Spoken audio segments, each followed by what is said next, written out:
I'm actually happy I got that no. Roy, I mean, I still am looking for no's. Exactly. I prefer no to yes. I agree. I really do. I'm incredibly motivated by both, which is why I'm motivated.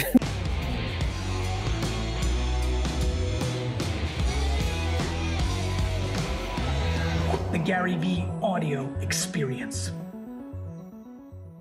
Vayner Nation, good morning, good evening, good afternoon, happy travels. Hope the dog walking is going well, the treadmill, whatever you're doing as you're listening to this. Very exciting episode for me. I had a very substantial hypothesis when the NFT space kind of kicked off in my brain a little over a year, maybe even a year and a half ago. One of the things that stood out to me is the real world and the digital world. I have a big belief that a lot of our collectibles will be sent to warehouses and we'll be trading NFTs.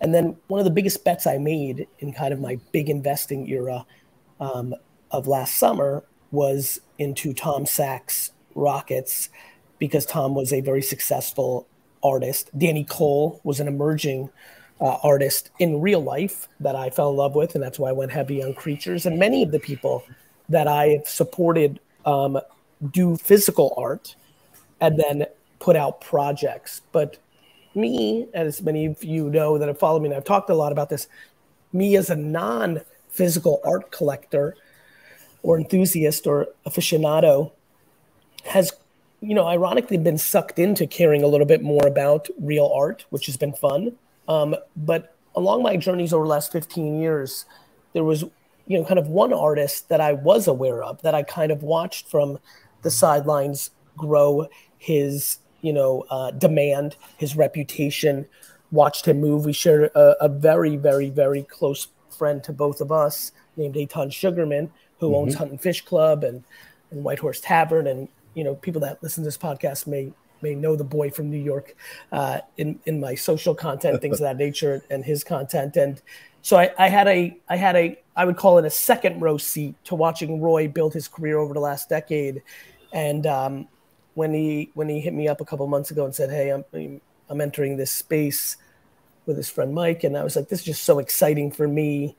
It allows me to really kind of, you know, support him, to be frank, because I've always wanted to, but I tend to be pretty authentic. I buy the things I like, NFTs I like. And so what I really want to focus on in this podcast with Roy is for all the artists out there that are in the physical realm who continue to hesitate or are in the process of strategizing, getting into this space. And I hope it's also an inspiration for others who may not have even gotten commercial success in their physical art world, but are not realizing that maybe NFT land is an opportunity for them to expand their fan base. And more importantly, and I want to get into this with you, Roy, their creativity. So without further ado, that's the setup of why I'm personally so excited for this. Roy, why don't you tell everybody who you are and what you do, and then we'll get into it. Well, thank you, Gary. Yeah, I mean, I'm an artist. I've been doing it since I'm a little kid. Grew up in Israel and Jerusalem. Pretty much the way I got to New York is through a student exchange program. I studied in Cooper Union, and then I stayed here in New York. I was focusing building my career here. I thought New York is one of the greatest cities to really and give a stage to artists, and the sky's the limit over here, and that's why I'm here. I try to make my art in different places around the world, but I feel like New York is the best spot to create it. So I've been painting all my life. So, what is your earliest memory of painting? Earliest memory of my painting is actually seeing my father when I was probably 4 years old, 5 years old.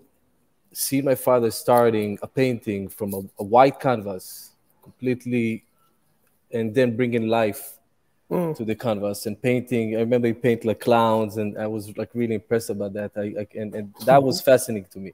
So my father stopped painting when I was around that age. He stopped painting because, you know, living in Israel, it was difficult back then to make a living. Yeah. And when he had me and my brothers, and we have 4 brothers, harder to find like let's quote call unquote real it job. a real job, exactly. Yeah. So, but that's so it kind of like seeing that was always fascinating to me. By the way, real quick, Creating. I'm sorry to interrupt. Yes. One of the biggest things that I'm excited about, when I wrote Crush It in 2008, I was excited that people that had hobbies, they liked Star Wars, they liked honey, they liked sneakers or rock climbing, that they were going to be able to become an influencer on YouTube and make a living. For me, no question, one of the biggest things about the NFT space is your father didn't get to live out probably his true calling. Right? Exactly. You know, I think about your father. I think about what this NFT space means. You know, too many people focus on wild commercial success, millions. I think about thousands, meaning if NFTs existed at this time when your father was at that age, maybe 5 years before then, he might have been able to build a little bit of a following, and he might have been able to be a gentleman who made a couple $100,000 a year selling NFTs, and that would have provided for his family, and he could have lived his dream instead of getting a real job, which I'm sure when you're an artist, when you're a painter, and that's in your heart, there's no job you're going to get that's going to fulfill your soul the same way, no matter how much you even stumble on something else you like. I agree 100%. And I think, you know, it takes me also to another, if you look at movements in art, because I see that this NFT, what's going on right now, I see it as a movement, a new movement in art. It wasn't any movement for a while. And the reason I'm saying it is, you know, a lot of artists was leaning on conceptual art, pop art, different kind of movements. But in our generation, like it wasn't a major movement in that. And the reason I'm saying movement is because was the last big movement like graffiti? I would say, yeah, street art was like the thing. But if you think about it, Basquiat was doing it back then. Then what happened is, I think people, right, artists needs to stick to their own, you know, agenda and create whatever they create. Because once you have like that big movement and you know the top artists in the game leading that's kind of like an issue, because you pretty much you don't have a piece of the cake, you're just enjoying the crumbs. But what I see right now with what's going on with technology right now, if you compare it to movement back then you had like 10, maybe 20 artists sitting together thinking about an idea and a concept behind their movement. They're all working on the same kind of work. And then now you can have, because of technology, the outreach is huge. You can have tens and tens of thousands of people creating that movement. They're all inspired one each other. And I think it's incredible, because the opportunity is huge. The movement is huge. The community is huge. And that's where I'm coming right now from. I want to create, when I'm doing this NFT project right now, I want my community, I want to be there for my community. I want, you know, answer questions. I want to, you know, have like a nice boxing with somebody just to understand. And you mean verbally, when you say boxing, you mean, you know, bouncing ideas off each other, challenging each other. Yes, correct, I understand that. Correct. Roy, I want to go back further. I want to really make this for the artists today, more than maybe the NFT enthusiasts, which have gotten plenty from me. So your father, you remember very early your father. So then you, by 6, 7, 8, are you just painting? Yes, I've been painting. And do people say to you within your family and outside your family, hey, you're good? Does it like happen right away for you at a young age? So I'm coming from I'm not coming for money. Yep. For me, a compliment was everything. If somebody tells your father, my parents actually support me my entire career since I'm a little kid. That was my fuel. That was my, you know, gas to continue creating.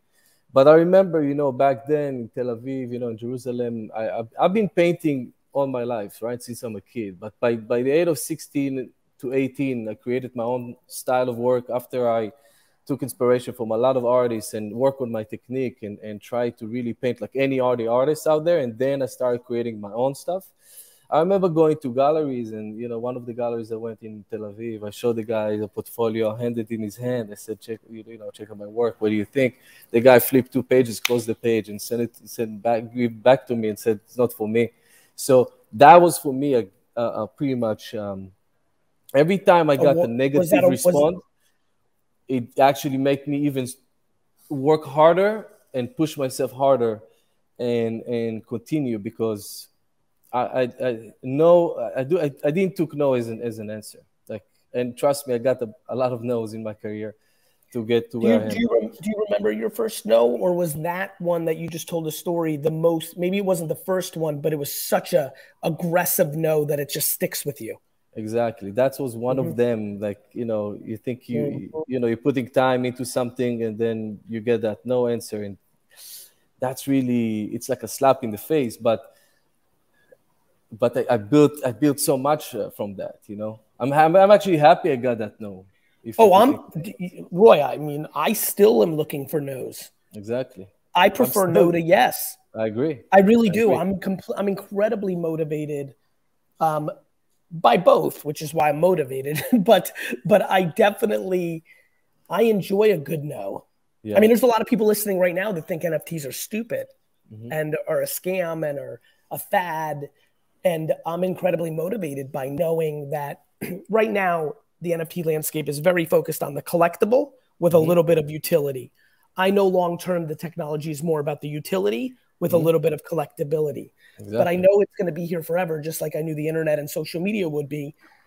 Okay, so 16, 18, you're starting, you kind of found your style, you're going around galleries, you're getting some no's. Now tell us the first kind of commercially successful moment. What was the first moment something where it wasn't just your mom and dad saying you're good? Yeah. So I went to the army for 3 years in Israel. And I remember the first day that I got released from the army, I looked in the newspaper, I just saw a flight I said, I'm going to the first flight, whatever it is. I saw a flight to France, and I went there. I went with my portfolio. Remember walking and seeing a very cool gallery, and went inside the gallery. It was a show of mirror. And I started handing, showing people my work, trying to hustle my moment, see what people really think about my work. And all of a sudden, I met the owner of the gallery, and he got very excited. And I was like, it's the first time that somebody really recognized my work and really loving it, and said immediately, he said, and I didn't speak any English back then, or French. And we kind of communicate with our hands and face. Yes. And the guy told me, let's do a show. Let's do a show together. And then I did a few shows back then. I was painting in France, and then I had to go back. So that was like a big deal for me. How long were you in France? I was probably a year and a half or so, creating a few very cool exhibitions. I was very, I felt like I'm on top of the game. Then I got back to Israel, and I studied in Israel for, in Bezalel, in art academy. And from that point, I went to New York for a student exchange. I knew I wanted to go to New York and study here. So I studied in Cooper Union, and I invest everything I have in my art. Like I go all in. I'm trying to do the best art that I can every time I'm doing anything. So very quickly, New York sucked all my money, and I got to a point that I had $500 in my bank account. And I was like, okay, what do I do? And I met a guy over here in New York, and he said, listen, in Soho, you can put over the weekend, you can hang your work just on the street and see what people think, and you can sell it. It's actually legal to do that back then. So I took 2 of my paintings.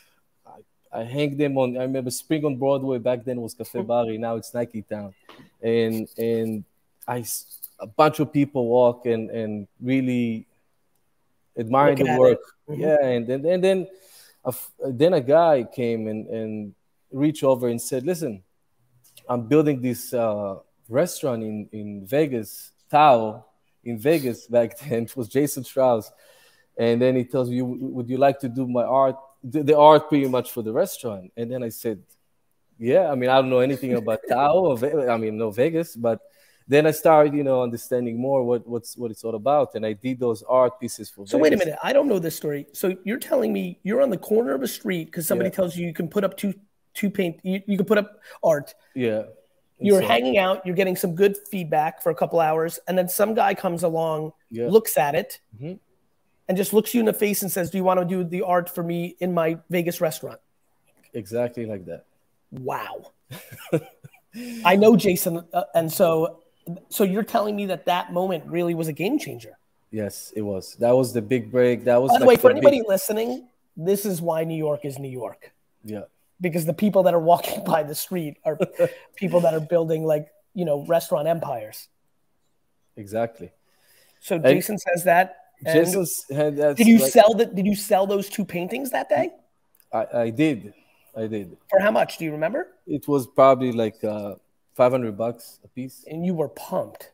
Yeah, I was like walking like a peacock, pretty much feeling I won the world. And you tripled your money in one day, your bank account.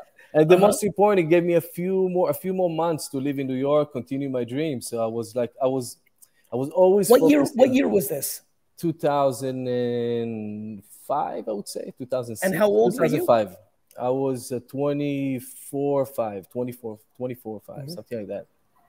And, you know, putting the work in Vegas, all of a sudden, you know, I didn't like, I'm getting like by mail, I remember like a magazine, and I see on the cover, Pharrell took a photo with, in the background is my painting in Vegas.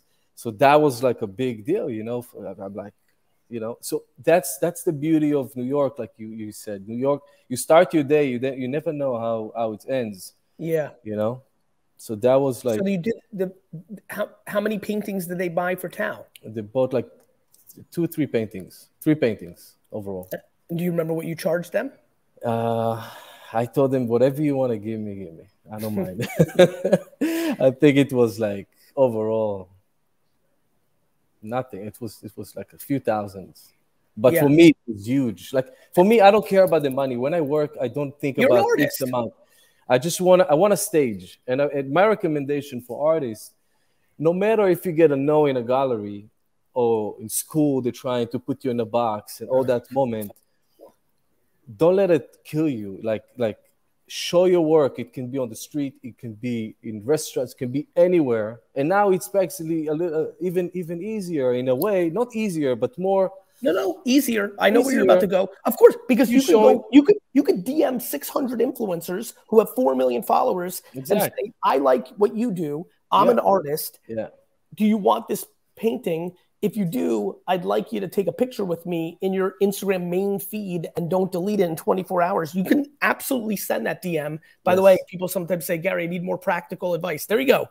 DM, if you're an artist, physical, you know, even NFT, don't do what a lot of spam people do, which is airdrop into influencers' wallets and then claim that they're supporting it. That happens to me. It happens to others. It's a terrible tactic. It's cheap. Yeah. But if you DM somebody physical art or NFT and say, hey, I'm a fan of your comedy. I'm a fan of your modeling. I'm a fan of your athletic ability. I'm a fan of your business advice. I'm an artist. If I'd love to give this to you, but in return, I'd like you to post it in your main feed or in your story or in your, make a TikTok with it. You know, one person's piece of content can start the process no different than Jason Strauss, but, you know, giving you a chance to hang some art in Tao. Exactly. And then from that point, by the way, after Jason, we spoke about Eitan Sugarman. Then I met Eitan through Danny A. And I remember Eitan was opening this restaurant with Justin Timberlake. And then he saw that I'm a painter and Eitan have, you know, gives a lot of love to art because of his grandma was big in art. And so, you know, Eitan is my best friend for so many years. And I started working and doing, you know, some restaurant. Like I started to design restaurant all of a sudden and clubs and things like that. And the reason I did it, I wasn't a designer. I'm an artist. But the reason I did it is because I can exposure first. It was a stage. Exactly. A stage to show my work, to put my painting as a focal point in the space. And that was my kind of like way to get in. I actually think when I look at your career from afar, again, because I would hear things from Eitan, things that it should like, you know, you were putting paintings and designing in restaurants that also had a lot of A-listers and influencers running through the place. I assume some of the other crazy things that happened in your career happened because those individuals first got a glimpse of your stuff in those locations. Yeah, definitely. I mean, I made Jay-Z and Eitan's restaurant. We did like it was a cool night. I remember we had like a party. I think you were there too, by the way, back then. When Oh, for Jay-Z. Southern Hospital. Yes, For Southern Hospitality. Yes, Timberland's birthday. exactly. Yes. And then I saw Jay, and he asked, what's up and stuff. And so I started showing him a few pieces, and then he fell in love with two pieces. Send it to me immediately tomorrow to my office. So that was like another moment. And then I remember, and then basically that's how I got to work with Rihanna, because Jay-Z was collecting my two of my paintings that I sent to his office. Was in his office. And Rihanna, I remember, saw those works after she recorded Anti album, and she went to the office and saw one of my paintings was the kid with the crown and the braille on top of that. So she saw that. She didn't ask Jay about it. She called Sierra, our creative director, and they were looking to find the artist. They find me through a gallery that I was showing in Berlin. And then she reached over, and the guys, called me, guy from Berlin. Rihanna is looking for you. Can we give her your number? So I was like, yeah, of course. And then I remember recalling, and then we met, and then that's how pretty much I did the art for Rihanna's album cover. She believed in my concept, and my concept is, it's all about, it stands for human equality. The crown over the eyes, symbolizing that everybody's equal, everybody's the same, no matter where you're coming from. You deserve a big chance in your life. Everybody have a dream. Follow your dream. Continue with your dream. Don't let people, down you or doubt you and things like that. Just go with your dream. You deserve it. So everybody for me is equal, and that's my message through art. Saying that and give people a chance to be, a part of the work. For example, in Cooper Union, I remember when I came to New York, I was overstimulated. So many people in New York, coming from a small town in Jerusalem, small little neighborhood. So I came and I was like, okay, I need to forget what I saw till now. So I pretty much blindfolded myself, blindfolded my eyes for a whole week. And I wanted to pretty much reborn to light, reborn in the way I think, reborn in the way I saw things before. So I started working, and the first things that came to my mind, if I want to start seriously creating art, I want to start with giving people who cannot see visual art an opportunity to enjoy art.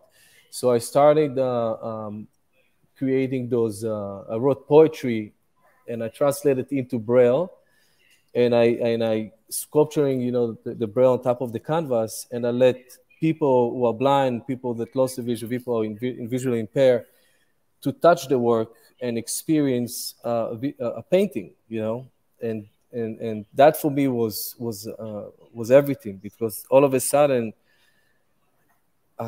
nobody was left out. Nobody left out, exactly. That's it. I understand. Yeah. And it's funny. Again, we've never really gotten a lot of time together. So even the Jason Strauss story, I didn't know.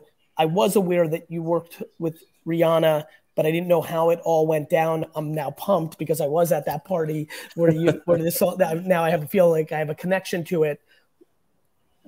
I don't think I really understood the level of gravity behind where I think you're going with your project. I knew that when you told me you were going to do an NFT project, my brain went to the Tom Sachs place, Stephen Ray, who's got Brain Vomit, Sarah Bauman, who does Women of Weapons, Mumbat. Yeah. I love her work. Mm-hmm. All these physicals who went into NFT land. That has been a big thesis of mine. I still believe, Vito Schnabel, who I know, we did some stuff with ArtOfficial. I still believe that the artists that are emerging and are winning in the real world have the biggest canvas, pun intended, to be successful in NFT land. You besides Tom Sachs, you're further along in your physical art career than the other people I mentioned. I just have watched you grind from afar mainly through Eitan's stories. So I had a lot of confidence when you reached out and said, hey, I'm going to do this. What do you think? I have even more confidence now 25 minutes in, because I don't think I have a little bit of a sense of where you're going creatively with your project. Actually, where are you? I actually don't know this. Where are you with the project? How far away are we? And more importantly, can you build on what you just said? Because I know you're going a little bit with this crown braille thing. Explain it for me, please. Yeah. So I guess 6 years ago, right? I've been working on technology, and one thing about technology that I want people to know is, don't, like, I remember when people built you start, Photoshop came out way back, and people using those effects and filters. I was fascinating to create my own filters, my own filters to Photoshop. Now you're creating something completely new and different by doing that. So I taught myself to program and to communicate with those program. And I taught myself any program out there. So 7 years ago, I started to working on an idea. I spent a lot of time in Japan, back and forth, and I knew that technology in art is a big, and is going to get very big very soon. So I had this idea to open a museum institute over here in New York, and it's pretty much digital museum that I pretty much create my own art over there, and wanted to do something very big. Then COVID hits. And then when COVID hits, after 3 years of work on this specific museum here in New York, I said, you know what do I do now? So I had this VR set that I bought, this Oculus set, play with that a little bit, was bored, during beginning of COVID. Then I said, I want to build everything that I did for the physical museum and build it in virtual. So now in the metaverse. So now it calls metaverse. Back then it was just to create like a virtual 3D experience. or virtual, yeah. Exactly, for people to enjoy art and really walk in and see my installations. So that become metaverse right now. And then I remember Ethan calls me a year and a half ago or something, and he tells me, do you know anything about NFTs? I said, I have no idea what's NFTs. He said, you should Google and look into it. So it was maybe 2-3 articles out there. While I'm reading about it, I'm understanding that this is what I do right now. I'm actually working, creating a digital art, creating a metaverse, and the access to the metaverse is to do the avatars, and those are my 10,000 NFTs. My 10,000 NFTs are building a community that can come and enter to the metaverse, to the Mega Moon. The name of the metaverse is Mega Moon, and the kids are the Crown Kids, the 10,000. And the idea is to these Crown Kids are back to the crown with the braille on it that Rihanna saw. Like that's been in you for a while. Yes. And then I want to continue with that. That's my goal. I mean, again, it stands for you feel like that. You feel like that is the thing, right? So for everybody, if you don't see it, it's actually over his shoulder. If you're watching, I don't know if we're going to clip this or this is going to be all audio, but it's this golden crown with braille on it that's actually covering the eyes of the character, which I think is kind of interesting, right? Crowns normally sit on top of the head. You've got these crowns covering eyes. Yeah, because I believe that everybody is a queen. Everybody is a king. Everybody deserves a chance in art, in life, working on their dream and continuing. Is the braille going to spell out different things on the crown, or is it spell out the same thing for every of the 10,000 characters? For this specific one, it just says all human beings are born equal in dignity and rights, that we are all the same, and that's what it says on the crown. So, but because people, you gotta understand, there's no, back then, maybe it was a king, but the king was never satisfied with what they have. They always wanted more and more and more. So that's why. That's not back then, my friend. Yes. Unfortunately, one of the greatest vulnerabilities in society, leading to many of the difficulties that we have around the world, not just what's going on in Ukraine, but many other parts of the world. There's an incredibly challenging game that insecure human beings can never be content or grateful for what they have. They need more at the expense of others. Exactly. Terrible. It's unfortunate. It's agree. Unfortunate. And honestly, I actually have compassion and empathy for some of the biggest villains in our world, even though they've created incredible carnage. And when I say villains, of course, everyone's going to think, you know, point to Putin and things of that nature. I'm actually going day to day. I take it day to day. Somebody's right now listening to this podcast. They're going to stop right now because they have to go into the office. It's 9 o'clock. They're going to stop it right now. They just turned us off. They're going to walk in, and at 10:16 this morning, their boss is going to yell at them for dumb shit that doesn't mean anything. Yeah. And the only reason that's actually happening is not because they made a mistake on a task, but it's because the person yelling, this manager at 10:16 a.m., is deeply unhappy at home. And by the way, not because they're an atrocious person. Maybe they're unhappy because their mother has just been diagnosed or put into hospice. So they're hurt. So they're taking it out on someone else. Mm-hmm. There's challenges. We lack empathy and compassion to why someone got to a state like that. Mm-hmm. We don't think about that. I tell a lot of my friends, if you struggle with your parents, instead of being fully mad at them, take a step back and think about what their parents, your grandparents, did to them. Right? You know, like, we've got to be more thoughtful about this. I love the message of the Crowns, brother. I love the message. Thank you. And this is, I mean, real quick, because I got a little bit, I was very quiet in the middle. I'm sure everyone was laughing because I tend to talk more often, but you captivated me a little bit on your vision. Yeah. Let's go back because I really want to bring value because I know my audience. I want to go business, even though I truly think you're an artist, but I do think I have a very big business crowd. I think this is important to me. Yeah. And I think you have 10, 15% business in you to go along with your art, which is why you've been successful. Otherwise you can't. So let me ask you this question. Yeah. Do you believe what's the name of your, do you have an actual physical, do you have a name? When is your project coming out? It's coming out in, I mean, obviously, I know release, time. Yeah. I know, for example, VeeFriends is in April. I don't fully know. When do you think? So the drop probably mid-May, something like that. Okay, so we'll just say May. Drop it. Let's say May. Do you have official name for it or not yet? Yeah, on Twitter we call the Mega Moon _, but it's the name of the project under the Mega Moon, because the Mega Moon is the metaverse.